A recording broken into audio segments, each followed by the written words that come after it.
Peggy 18.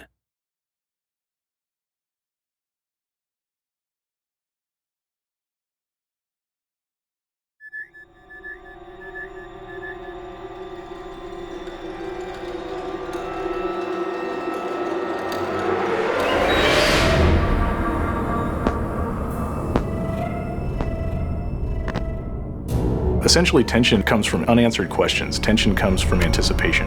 When you're kind of dealing with suspense and horror, you really have to get to know characters and really have time with them to really understand and feel the loss of when they are taken by the aliens. And that really lets us have a lot of different experiences and understanding of how scary these aliens are.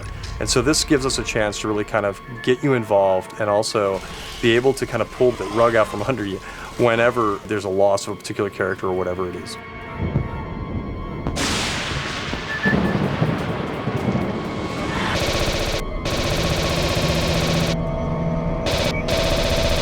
When you can survive an encounter, beat them, man, that's when you feel like a badass.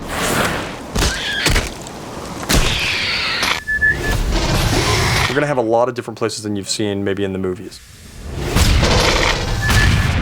So we're gonna be able to see places that you are familiar with, like Hadley's Hope. It's after the atmospheric processor has blown up, so it's been very torn up. Yeah, Winter, you are a badass, man! And it kind of had an explosion that explodes up, not out, but nonetheless, it still had an impact on what happened to some of those areas that you were familiar with. So you now get to come back in there and see them in a destroyed or distressed state that you didn't see before. You'll be able to explore areas that you hadn't seen in the movie. For example, being on the Sulaco, we'll have a lot more time to spend with the Colonial Marines there, as well as getting closer to areas that we've all wanted to see, like the jockey ship that we'll be able to explore more in and around.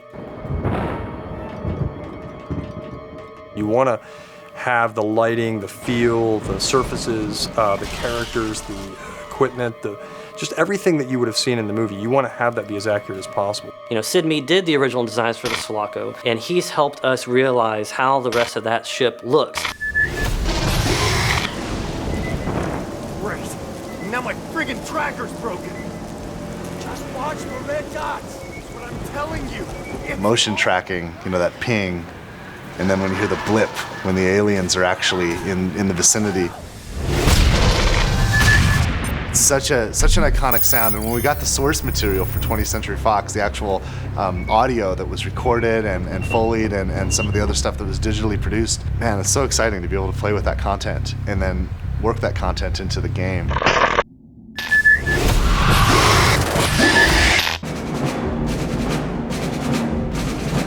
I think that Aliens fans, people who really love this franchise, are going to be really happy with the way in which we brought this forward. It's got a very strong story, it's got great action, it's got an interesting enemy. Fans should be expecting to be scared. They should be expecting to be excited. They should expect a lot of action, just like the films. They should expect an experience that is an interactive version of all the Aliens films that they've loved so much and finally realized in full 3D. You know, I've made a lot of video games, I've made a lot of action games, I've made a lot of games that involve shooting and games that involve soldiers, and and games that, you know, where we're saving the world from aliens too, frankly, and I gotta be honest, I've been stealing from aliens my entire career. You know, there's always lines from the movie or situations or events where we just borrow, and it's influenced all of us. It's influenced an entire generation. When we get to spend time in the real fiction, in the real canon, it's pretty exciting because we're not borrowing from it, we're building onto it and we're adding to it. So it's just a thrill to be involved.